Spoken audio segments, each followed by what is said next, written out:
இறைத்தூதர் ஸல்லல்லாஹு அலைஹி வஸல்லம் அபிசீனிய நாட்டில் நடந்த ஏதாவது ஆச்சரியப்படுத்தக்கூடிய செய்தி இருந்தால் சொல்லுங்கள் என்று நபித்தோழர்களிடத்தில் கேட்டபோது ஒரு நபித்தோழர் சொன்னார், இறைத்தூதரே, ஒரு வயதான ஒரு பெண்மணி தன்னுடைய தோளில் தண்ணீர் பாத்திரங்களை சுமந்து கொண்டு நடந்து சென்று கொண்டிருந்தாள். அப்போது அங்கிருந்த வாலிபர்கள் அந்த தண்ணீர் பாத்திரத்தை அந்த பெண்ணை இழிவுபடுத்துவதற்காக தட்டிவிட்டு அந்த பெண்ணையும் கீழே தள்ளிவிட்டார்கள். கால் வழிக்கு அந்த பெண் கீழே விழுந்தவள் எழுந்து ஒரு வார்த்தை சொன்னால், இறைத்தூதரே, அது எங்களை ஆச்சரியப்படுத்தியது. என்னை அநீதம் செய்தவனே, நாளை மறுமை என்ற ஒரு நாள் வரும், இறைவன் சிம்மாசனத்தை அமைப்பான். முதலாவவர் முதல் இறுதியான மனிதர் வரை எல்லோரைகளையும் ஒன்று கூட்டுவான்.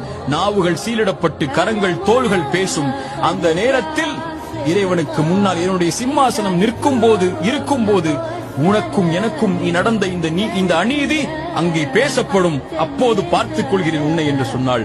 அந்த செய்தி என்னை ஆச்சரியப்படுத்தியது. இறைத்தூதர் சொன்னார்கள், அந்த பெண் உண்மையைத்தான் சொன்னாள்.